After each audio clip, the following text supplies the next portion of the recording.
पहला पाठ इसायाह अध्याय 65 पद संख्या 17 से 21 तक। मैं एक नया आकाश और एक नई पृथ्वी की सृजनशीलता करूंगा, उन्हें कोई याद नहीं आएगा। मेरी उस रचना में सदा आनंद और उल्लास रहेगा। मैंने यरूशलेम को आनंदित किया और उसकी प्रजा को अपमानित किया।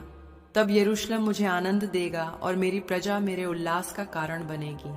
उसमें फिर न तो रुदन मांगेगा और न विलाप। वहां न तो कोई ऐसा बच्चा होगा जो इतने दिनों तक जीवित रहे, और न कोई ऐसा बूढ़ा हो जो अपने कार्य दिन भर न कर पाए। हर युवा 100 साल तक जीवित रहेगा।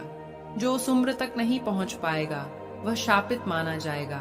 वे घर जाएंगे और उनमें निवास करेंगे। वे दाख बारियां लगाएंगे और उनके फल खाएंगे। यह प्रभु की वाणी है।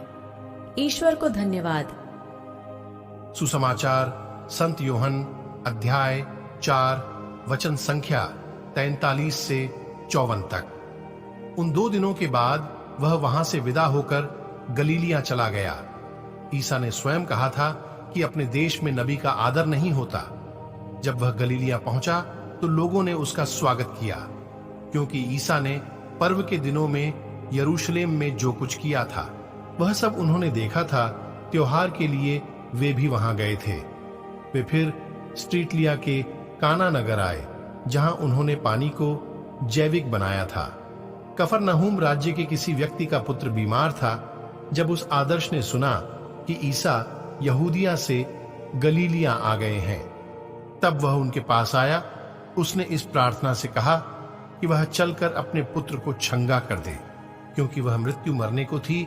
ईसा ने कहा, आप लोग चिन्ह और चमत्कार देखे बिना विश्वास नहीं करेंगे।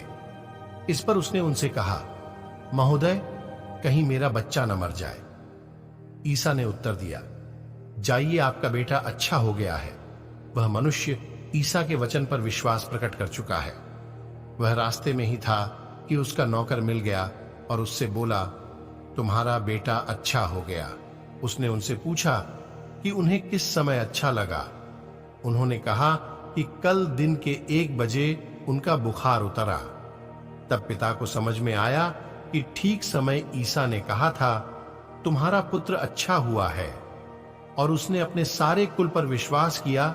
यह ईसा का दूसरा चमत्कार था जो उन्होंने यहूदिया से गैलीलिया में आकर दिखाया था। यह प्रभु का पवित्र सुसमाचार है। उसने उनसे पूछा कि उन्हें किस समय अच्छा लगा। उन्होंने कहा कि कल दिन के 1 बजे उनका बुखार उतरा। तब पिता को समझ में आया कि ठीक समय ईसा ने कहा था, तुम्हारा पुत्र अच्छा हुआ है, और उसने अपने सारे कुल पर विश्वास किया। यह ईसा का दूसरा चमत्कार था जो उन्होंने यहूदिया से गैलीलिया में आकर दिखाया था। यह प्रभु का पवित्र सुसमाचार है। हे ख्रीस्त, तेरी स्तुति हो। मनन चिंतन। आप सभी को परमेश्वर आशीष प्रदान करे। आपके आध्यात्मिक आंखें और कानों को खोले ताकि आप वचन को समझ सके। विद्वानों के अनुसार प्रभु यीशु कम से कम 3 लोगों को दूर से ही चंगाई प्रदान करते हैं। जिस प्रकार हम यीशु को एक कनानी महिला की बेटी को चंगा करते हुए मिले हैं। उनकी बेटी अशुद्ध आत्मा से पीड़ित थी। वह स्त्री अपनी बेटी को यीशु के पास नहीं लाई थी, परंतु वह यीशु के सामने अपने घर पर पड़ी। बेटी अपनी की चंगाई के लिए विनती करती है।